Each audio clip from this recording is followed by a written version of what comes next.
Olá, sejam bem-vindos. Eu sou a Virgínia e este é o Fala China.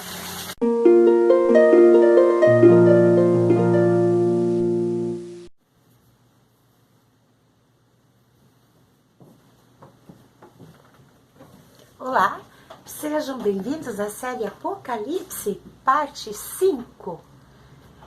E aí, você fez uma oração de entrega para Jesus já na tua vida? Você fez ontem?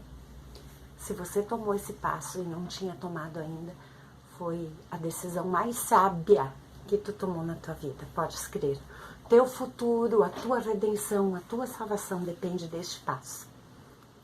Bom, continuando então, quando Jesus morreu, os discípulos deles ficaram arrasados com isso.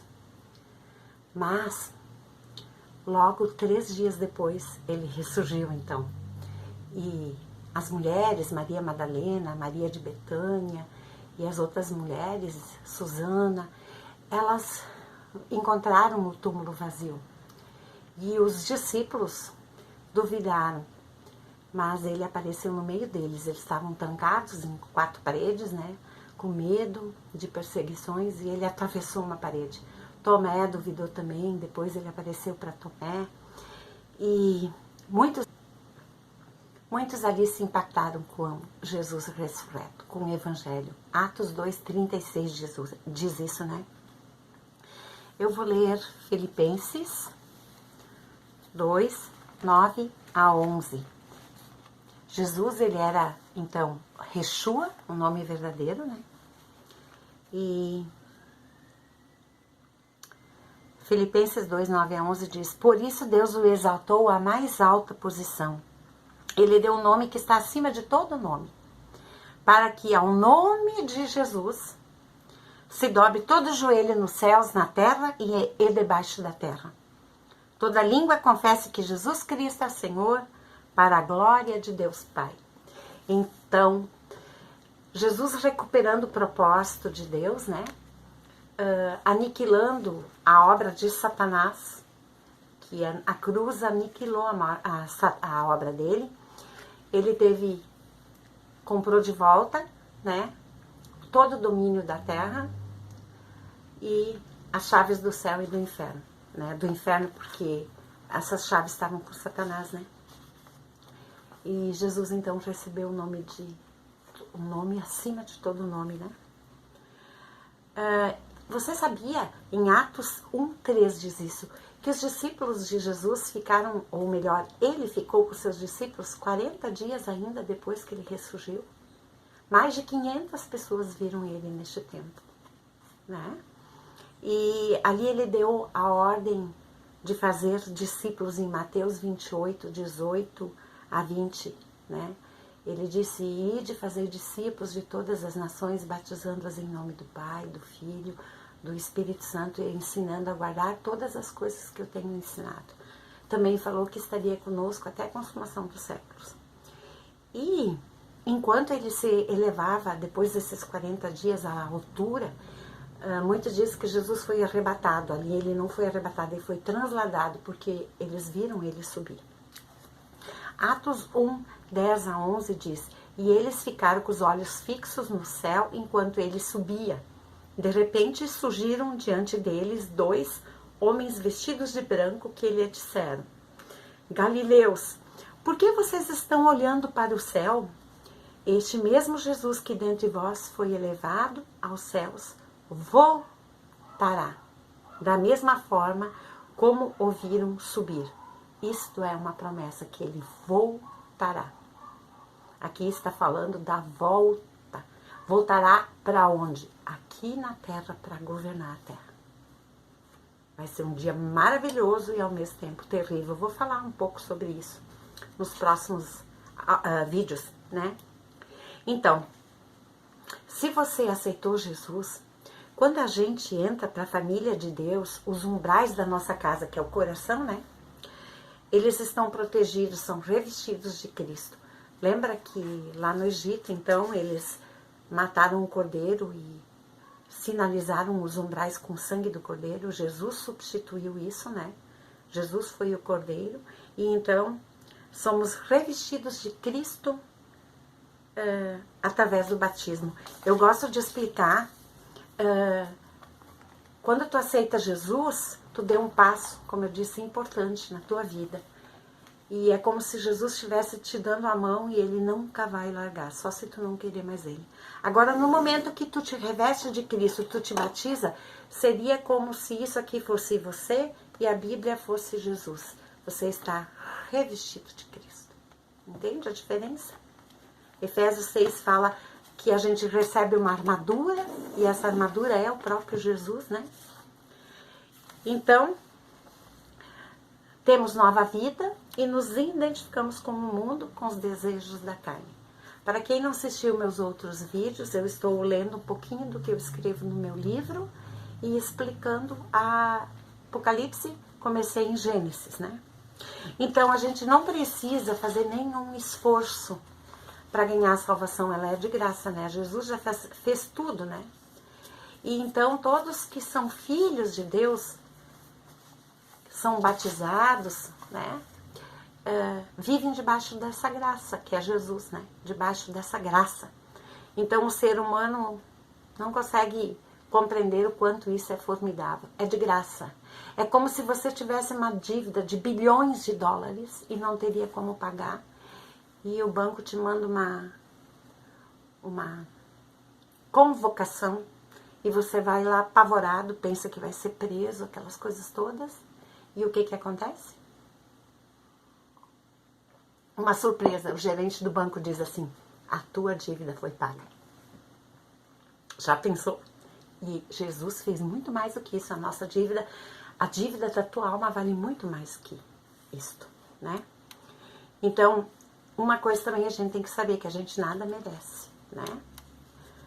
Sabe por quê? A gente que tinha que estar lá naquela cruz, pelos nossos pecados. A gente já nasceu de natureza pecaminosa, né? E o único que não teve pecado foi Jesus, né? E mesmo inocente tomou o meu e o teu lugar naquela cruz, né? Nós não temos entendimento suficiente para abranger esse amor. A gente não consegue, né? E muitos dizem, mas todos são filhos de Deus. Não é verdade. Isso é mentira de Satanás.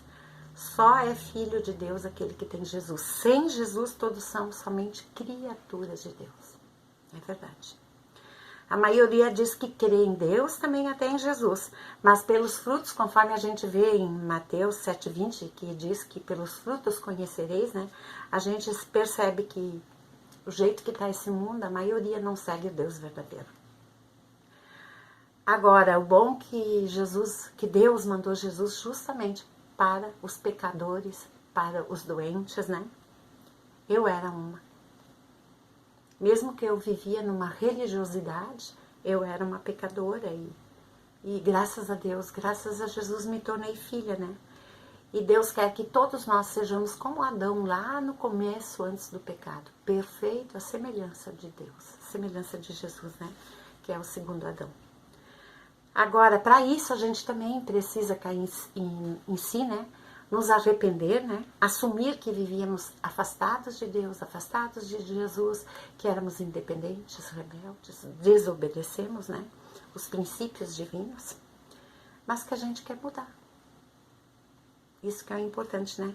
Passar a ser nova raça, nova criatura.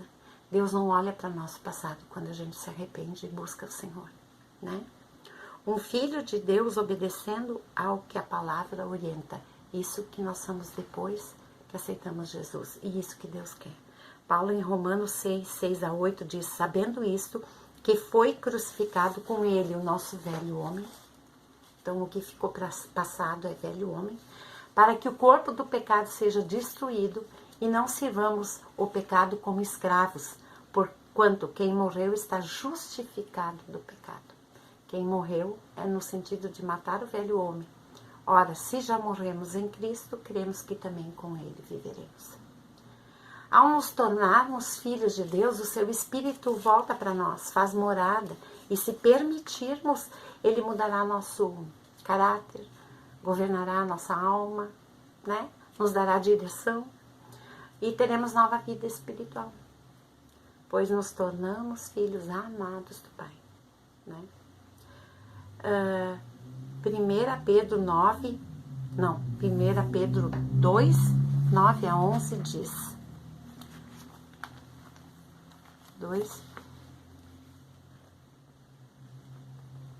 9 a 11. Vocês, porém, são geração eleita, sacerdócio real, nação santa, povo exclusivo de Deus, para anunciar as grandezas daquele que os chamou das trevas para a sua maravilhosa luz. Antes vocês nem sequer eram povo, mas agora são povo de Deus. Não haviam recebido misericórdia, mas agora a receberam. Em Jesus isso, né? Em Jesus a gente recebeu misericórdia. Então, mesmo a gente sendo bom, se a gente não tem Jesus, a gente é treva, né? E a gente não tem uma vida de luz atuante na gente, né?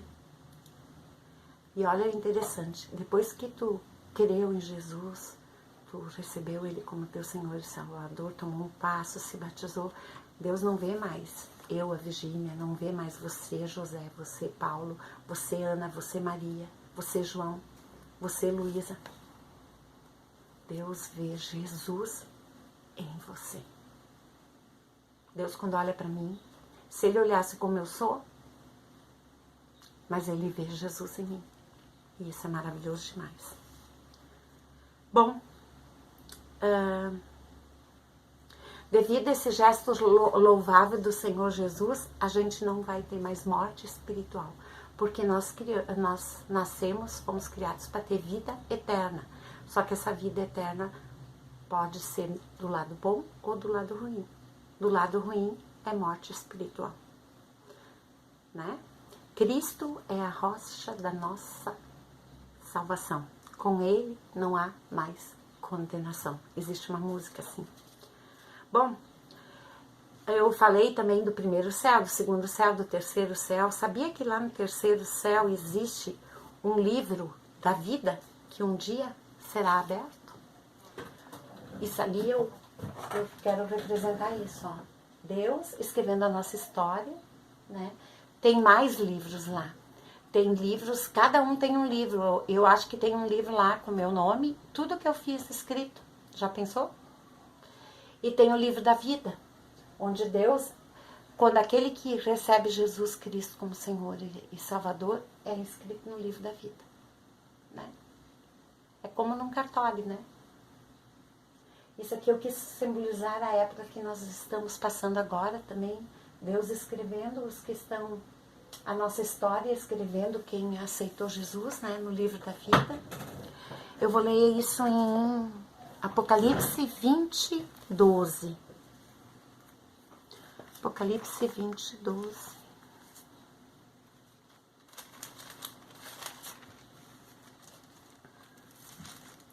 Vi também os mortos, grandes e pequenos, em pé diante do trono, e livros foram abertos. Outro livro foi aberto, o livro da vida. Os mortos foram julgados de acordo com o que tinham feito, segundo o que estava registrado nos livros, né? Então, eu também tenho um outro quadro que eu pintei nesse sentido, que depois, se der, eu mostro para você, tá? Então, nosso nome, estando no livro da vida, Deus nos defenderá, porque nosso débito foi liquidado por Jesus Cristo. A conta no banco tá paga. E Satanás deve se retirar por causa disso, na nossa vida, né? Agora eu tenho uma notícia preocupante, né, para dar. Como eu disse, Jesus é a graça e nós estamos vivendo na época da graça, mas essa época pode desaparecer a qualquer momento. Como na Arca de Noé, ou melhor, diferente, será num piscar, será mais rápido, será como num piscar de olhos. Aquele que não teve um encontro com o Senhor ainda tem tempo de se converter. Mas de quanto tempo resta, só Deus sabe. Né? Por isso, nós, discípulos de Cristo, insistimos tanto nessa tecla Jesus. Ela é a única garantia de você ter uma vida eterna. sem dor, sem ranger de dentes, sem choro.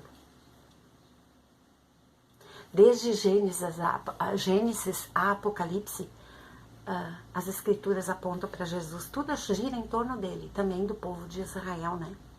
Dos judeus que eu mencionei. Ele foi um povo escolhido por Deus. Em Zacarias 2:8 diz que esse povo é a menina dos olhos de Deus. E geralmente a humanidade não tem entendimento das escrituras, também não se interessa com o que acontece, a história que envolve o povo de Israel. Porém, deveria se interessar, porque o tempo futuro depende do que acontece a este povo no presente. 1 Tessalonicenses 2, 3, 4 diz isso. Então, as guerras religiosas e de posses entre palestinos e israelitas existem desde a história de Ismael, como eu falei, o filho da egípcia com Abraão, e por causa de herança. Mas o povo judeu é o filho da promessa. Bom, a promessa de um libertador foi para ele. Só Israel teria direito à salvação. Mas como eles não receberam Jesus, né? Porque eles não queriam aceitar, porque para eles um pobre menino nascido numa manjedoura, né? Carpinteiro, sacrificado na cruz, era intragável. Eles estavam esperando um rei com toda autoridade, com toda pompa, majestade, né? Com coroa, com cetro. E para Jesus para eles era um transgressor da lei. Aquele que até blasfemou contra Deus, dizendo que era filho de Deus. Mateus 26:65 diz isso, né? Então, até hoje, esse povo judeu espera por um libertador. Até hoje eles esperam pelo Messias, né? Eles queriam um rei cheio de majestade para restaurar o governo de Israel, o mundo, né? Em João 1:11 diz que Jesus veio para o que era seu, mas os seus não o receberam. Então o povo de Jerusalém, os judeus, os israelitas, não aceitando o Messias prometido, acabaram aceitando uma história que Satanás deturpou. Eu não vou ler aqui hoje, mas eu vou deixar para você. Mateus 28:11 a 15. Leia lá o que eles falaram e é isso, eles contam até o dia de hoje. Mas é mentira. Mas mesmo assim, Deus não vai abandonar eles. Eu também, para não tornar tão comprido esse vídeo, leia Romanos 9:27 a 29. É bem forte, né? Então, Deus não vai abandonar eles por causa da aliança que fez. Em Sofonias 3:13 também fala sobre isso, né? O bom é que, por causa da incredulidade deste povo, nós temos direito à salvação. Porque era povo judeu, o povo de Deus e o povo gentil. Então, nós seríamos, se tu não é descendente de judeu legítimo, tu é considerado gentil, né? E para os gentios não havia salvação, porque eles não acreditavam, e muitos hoje não creem em Deus, né? Mas em Jesus, como o povo judeu não quis saber, os gentios tem direito à salvação, todo aquele que crê, né? Então, aquele que entender no coração a graça, o que significa a graça, encontrará a paz de espírito, que tanto procura. Romanos 4:7 a 8 diz: bem-aventurados aqueles cujas iniquidades são perdoadas e cujos pecados são cobertos. Bem-aventurado o homem a quem o Senhor jamais imputará pecado. E Atos 4:12 diz: e não há salvação em nenhum outro. Então, por causa da queda do homem, a única maneira, o único caminho de chegarmos a Deus é através de Jesus Cristo. Quando houve o pecado lá no Éden, houve a separação, como eu expliquei. Mas em Jesus é como se Deus tivesse colocado uma escada para a gente subir. Entendeu? Não existe atalho, nem ouro, nem prata que paguem um lugar no céu, como muitos religiosos comercializam o evangelho, né? João 11:25 diz: Jesus disse: Eu sou a ressurreição, a vida. Aquele que crê em mim, ainda que morra, viverá. E quem crê em mim não morrerá eternamente. Você crê nisso?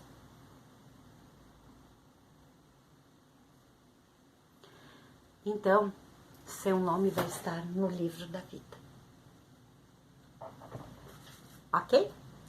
Então, para hoje é isso. Dá um joinha, te inscreve e compartilha para teus amigos essa história. E a gente se encontra, se Deus permitir, amanhã, na parte 6. Deus te abençoe. Beijinhos.